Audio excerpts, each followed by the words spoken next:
Alex Murdaugh was living a lie and would do anything to protect it. That's why the prosecution says he was the only one with motive and means to murder. The forensic timeline puts him there. Prosecutors describe a gathering storm, unbearable pressure bearing down on Murdaugh in the weeks and months before the murders.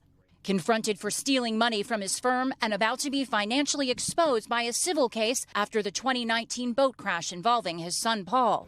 And they were all reaching a crescendo the day his wife and son were murdered by him. Prosecutors again pointing to the lie Murdaugh admitted on the stand, that he was never at the kennels that night. When was the last time I saw my wife and child alive? Why in the world would an innocent, reasonable father and husband lie about that? And a graphic description of Alex shooting Paul in the feed room with the family gun, and Maggie, who heard and saw the horrific moment just moments before her own death. She was running to her baby, heard that shot, and was running to her baby when she got mowed down. Reminding the jury of how moments after the murders, Murdaugh struggled to explain why he was tracking so many steps and why some details, the ones that help him, are crystal clear in an ever-changing, manufactured alibi story. He's asking questions like that. He's trying to figure out, what do the police have? Replaying various interviews Alex gave investigators.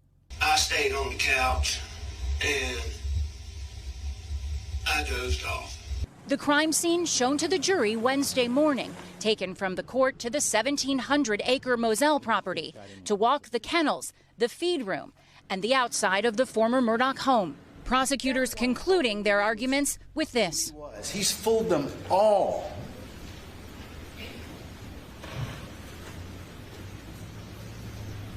And he fooled Maggie and Paul, too. And they paid for it with their lives. Don't let him fool you too. Catie, what points do you anticipate the defense will want to talk about tomorrow? Well, Lester, we expect the defense to point out that out of 75 witnesses who have testified, not a single one has described this family dynamic as anything but loving.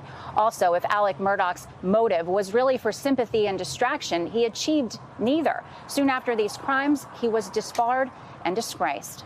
Lester? All right, Catie, Beck, thank you. Our senior legal correspondent, Jarrett, joins me. Laura, did the prosecution accomplish what it set out to do? Lester, this really is a circumstantial case. The prosecution doesn't have murder weapons, doesn't have bloody clothes or a confession. So instead, the strategy is to persuade the jury that he's guilty with a timeline that places Murdaugh at the scene of the crime just minutes before the murder. His past lies about that very timeline caught on tape, some of the most compelling evidence here.